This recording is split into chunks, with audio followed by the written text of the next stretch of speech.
You know, believe it or not, Phil Collins was involved in more soundtracks than just Tarzan, including White Nights, Brother Bear, and of course, Buster. Let's discuss. Okay, so today I want to list the 10 best Phil Collins soundtrack songs. So these are songs that not just appeared in a movie, but are actually specifically written for a movie or loosely written for a movie. And we have some discrepancies here. I've got 10 of them. I'm ranking them in order from what I think are best to, or I'm ranking them from what I think is the lowest to the best. Now, this isn't like number 10 isn't a bad song at all. It's a fantastic song, but I'm going all the way up to number 1, which I think is the best. And today's a kind of a special day, and I'll get to that when we get to number 2, why today is a special day for me to be recording this. But I want to talk about number 10. And you know, Phil Collins did so many soundtracks, and I'm not a huge fan of any other solo artist in the same way that I'm a fan of Phil Collins's work. So I can't really say if the average solo artist is this involved in soundtracks. But Phil got really involved in soundtracks, and he had a ton of success with them. He was nominated for multiple Oscars and won an Oscar for them. He got huge hits, like #1 hits that came from his work in movies. And so there's no wonder that he kept going back to work in movies. So let's get through this list without further ado. Number 10 is the song Two Worlds from the soundtrack Tarzan. The Tarzan soundtrack is unreal, and it musically too. It's not just music that's written for a movie that just so happens to be good, but there are actually some brilliant songs within that soundtrack. And then Two Worlds is definitely a soundtrack song. It's not a single. It's not a hit song. You would have never played it live as just a song. It's even a song that's not easy to sing along with, but it has all of this world-sounding percussion, all these great production sounds. And so that's why I put it at the bottom of my list, because it's not a traditional song, but to start off the soundtrack with this song is really intriguing. When I first heard it, I thought, wow, this sounds like a side of Phil Collins I hadn't really heard. And at the time that I heard this, I wasn't hugely into Dance into the Light. I was just kind of checking it out a couple years after that. I sort of missed that album. And so when Tarzan came out and I was younger and I was listening to it, I thought, wow, this is really, really interesting. This kind of almost doesn't sound like a Phil Collins that we're used to. Very rhythmic, but yet still very melodic. So Two Worlds comes in at number 10. I really think that's a fantastic song. Number 9 is not a Phil Collins song. It's a Genesis song. And can you guess what it is? It's from the movie Mona Lisa. It's In Too Deep. And this is interesting because I really love In Too Deep. And a lot of people don't like In Too Deep, but I really love it. And a lot of people claim that it's like the most Phil Collins of all Genesis songs. And that's sort of true. Although the other guys had a hand in writing it. Phil, I believe, had the chorus and had some ideas. And they were somewhere out overseas working on, maybe they were on tour and they were working on Invisible Touch, and he brought them this song. I think what happened was he was writing, and so he would have been writing for a record, and I think he got asked to do a song in this movie called Mona Lisa. I believe the band got asked to do a song for the movie Mona Lisa, or maybe Phil got asked to do the song for the Mona Lisa. He brought them this song, and they worked on it together and submitted it for the soundtrack. I'm not sure what the thought process was to include it on Invisible Touch as opposed to just on Mona Lisa, or if it was already going to be on Invisible Touch and then Mona Lisa as an afterthought. I'm not really sure the process. Maybe the record label heard it and said, this is too good of a song. It has too much hit potential to just be relegated to a small film. It needs to be released as a proper single, which it was, and it did really well. So I think as a soundtrack song, a lot of people don't know that's a soundtrack song, but I've never seen the movie, but I think it's a fantastic song. I've always been a big fan of In Too Deep. I don't think it's too cheesy for me. I love it. Even the music video, it's great. Okay, number 8, we're going back to Tarzan, and we're doing Strangers Like Me. When you look at how a soundtrack works, generally there's like a big ballad, like Can You Feel the Love Tonight, or Let It Go on Frozen. There was a funny song like Hakuna Matata, or the Snowman song on Frozen, or the Trash in the Camp on Tarzan. There's this kind of like Two Worlds is like a song that starts off the movie, and films have that kind of like a song that's not necessarily a pop song. There's coming of age songs. So there's kind of a framework that a lot of Disney soundtracks go with. Strangers Like Me doesn't really fall into that framework. It's like a secondary pop song, which I suppose there are some examples in other movies where there is a secondary pop song. So this is a song. It's sort of like a coming of age song. It's not a love song, but it's just a really good song. It was released as a single.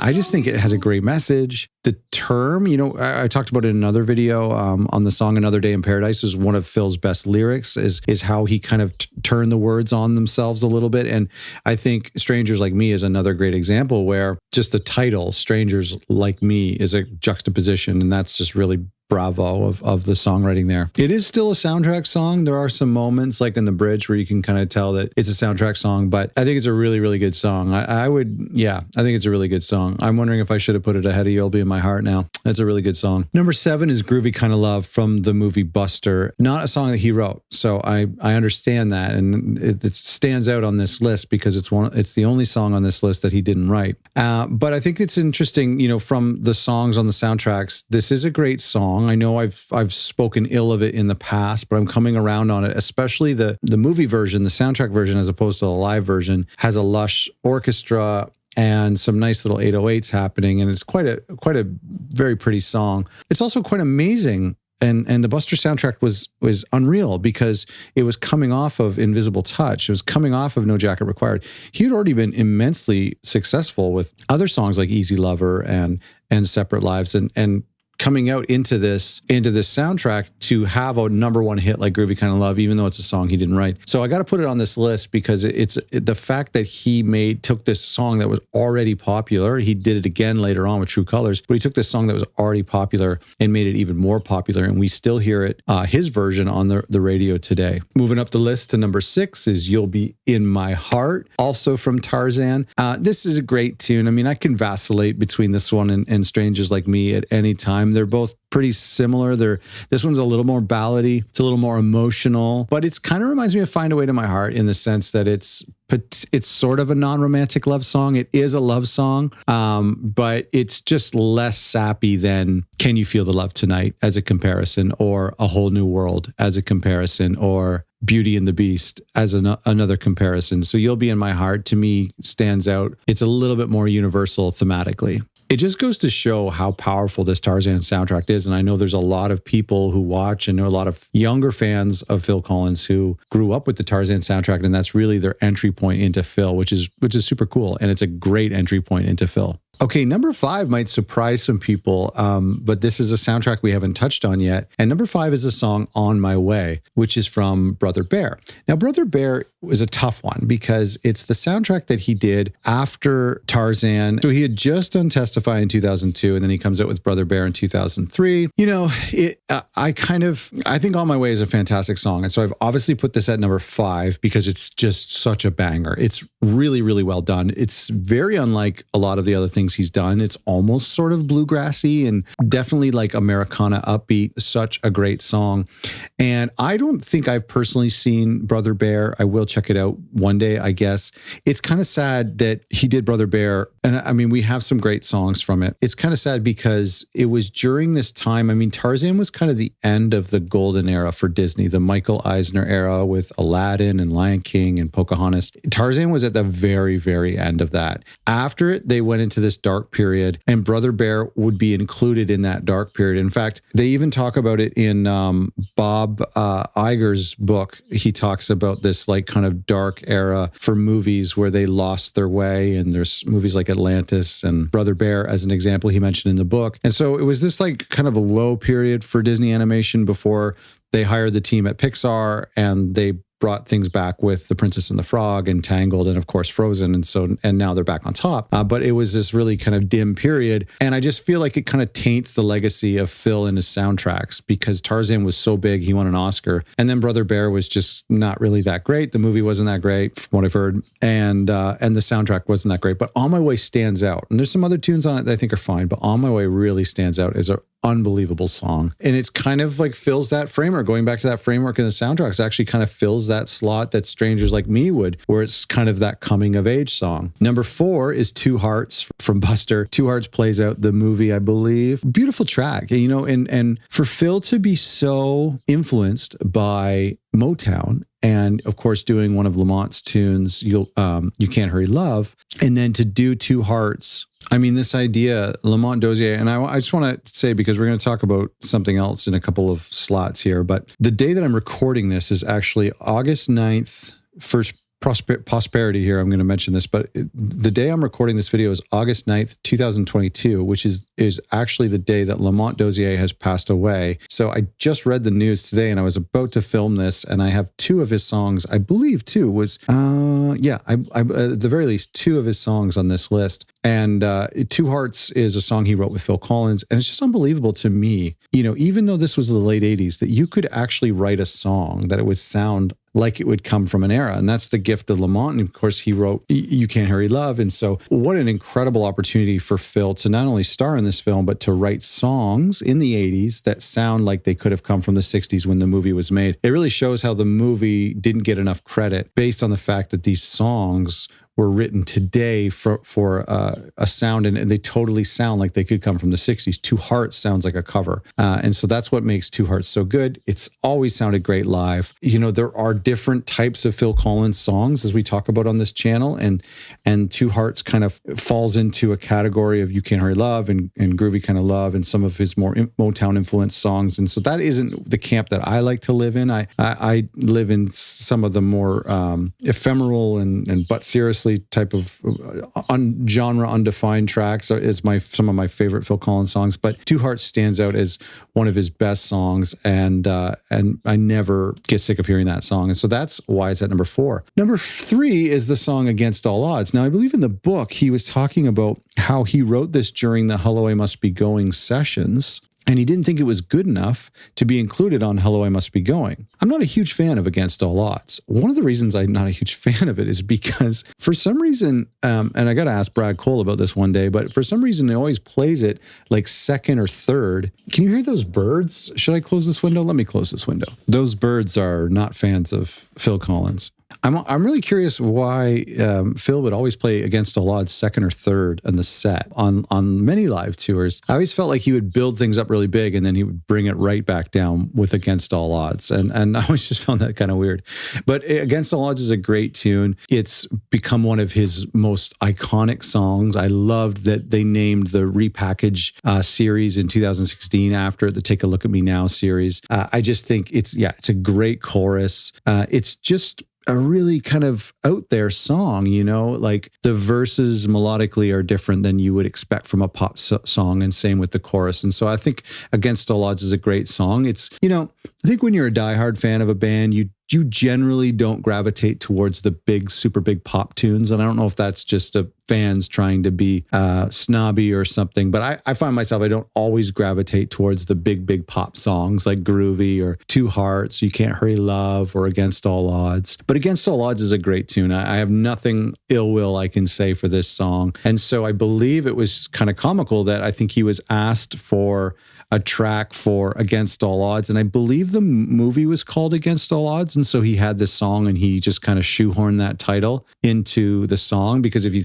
think about it, right, I think he only says it once or twice in the song. It's not like it's in the chorus. And so he kind of shoehorned the lyric and then called the song Against All Odds. I don't know if is it officially titled Against All Odds brackets Take a Look at Me Now? I think it might be. So it fit on the Against All Odds soundtrack. That soundtrack I don't own, but it comes up a lot in record stores. And I've been meaning to grab it at some point, but I feel like every record store is trying to sell. I want to pay like a few dollars for it, and I always see it coming up too much. But anyway, Against All Odds. Kind of interesting though that that I'm not a huge fan of Hello, I Must Be Going, and the fact that he thought it wasn't good enough for Hello, I Must Be Going. I don't know what was happening there. I mean, maybe it didn't fit, but okay. Number 2 is a really special song. And as I was making this list, I kind of forgot about this song. Somebody posted a video of this today on Facebook. And I tell you, this is another tune that Phil wrote with Lamont Dozier. And so to make this list on the day that he died, I think is it's kind of a good tribute, because it shouldn't be missed about the impact that Lamont had on Phil's career. So the song in the second slot, the second best Phil Collins soundtrack song, is Loco and Acapulco, which as a kid, like a little tiny boy listening to that Buster cassette, I always thought this song was hilarious. Like to rhyme Loco and Acapulco is hilarious. And so this is a great song. It's totally relevant to the plot of the film. It's one of the best parts of the film. So I'm editing this video and I'm realizing this timeline as I'm adding dates to these songs. Listen to this timeline of soundtrack success that Phil has had. Against All Odds, 1984. Separate Lives, 1985. In Too Deep, 1986. Two Hearts and A Groovy Kind of Love in 1988. So 84, 85, 86, and 88. And I'll tell you, this song is so good. Again, it was written for the Four Tops. Four Tops played it. And how amazing is it that this song was written in the 80s, but it sounds like a timeless song. It sounds like it could have been written in the 40s, 50s, 60s. Like, it's just such a great track. Very much like Two Hearts. I think it's better than Two Hearts. The horns on Loco and Acapulco are the best horns on any Phil Collins song ever, and almost on any song I've ever heard. They just play in this weird rhythm that doesn't fit the drums, not in a way you would think. Just such a good hook. And I mean, if that hook was played on guitar, it would sound great, whatever, but in the horns, it sounds amazing. Somebody posted a video of Phil performing this song in 1997-ish or 98 on the Dance Into the Light tour. And I don't think that was on the DVD that they did. So I'm very curious as to when he played that, because it really fit into that tour. That tour was very vibrant, very Latin inspired. And so Loco and Acapulco totally would work on that tour. What a good song. If you haven't heard it in a while, go grab your copy of Buster and put it on. Listen to the Four Tops version. It's hard to find this version on streaming, but if you have a copy of Buster soundtrack, make sure you listen to it. And I think, gosh, it would be really nice if there was a studio version of Phil singing this song. Does anybody know if that's true? If there is, I'm sure there is somewhere. One day it'll be released. And finally, the best, and you know where this is going because if you've heard my top 10 best Phil Collins songs, but the best Phil Collins soundtrack song, it's going to upset some of you maybe, is also from Tarzan, and it's Son of Man. It's my favorite. Son of Man is such a hit. One of his fastest tunes. We went over that in another episode. But Son of Man is a big favorite amongst younger Phil Collins fans because it was such a great moment in the movie. And it was one of those wicked fast coming of age tunes, a really, really fun tune. And I love it. And I don't know if he ever did it live. I mean, he probably did do it live promoting the film, but I don't think he ever threw it into a set list on one of his regular modern tours, which is a shame because it's such a big tune. Lyrically, it's interesting too. You know, it has some really interesting lyrics to it. It's not a universal theme, so that's probably why it never became a hit, or probably why it was never used on tour. I love this song. I think it's really great. The demo's good too. I think the demo's a tad faster. The great thing about the Tarzan soundtrack is all of the drums they got to use. I remember when I was a kid, I saw on television this video of Phil Collins in the studio writing the soundtrack to Tarzan. Now, maybe it was just a photo shoot, but they had this gorgeously dark studio with all of these percussion instruments from all over the world of different genres all over the studio that Phil was using. Again, it could have been just props for this promotional video, but this idea of Phil being in a studio with every type of percussion instrument and the fact that he would get his hands on some really unique world sounds and percussion instruments to make the album Tarzan is really cool. And you can hear it, all these different sounds. And so Son of Man is a super pop tune. It stands out a little bit on the Tarzan soundtrack, but I think it's the best. So there you have it. Number one is Son of Man. Number two is Loco and Acapulco. Make sure for Lamont's sake that you listen to that today. Against All Odds is number three. Number four is Two Hearts. Number five is On My Way from Brother Bear. Number six is You'll Be in My Heart, of course. Number seven is Groovy Kind of Love. Number eight is Strangers Like Me. Number nine is In Too Deep, a Genesis tune. And number 10 is Two Worlds, 10 Worlds. I need a coffee. Thanks for watching. Please subscribe.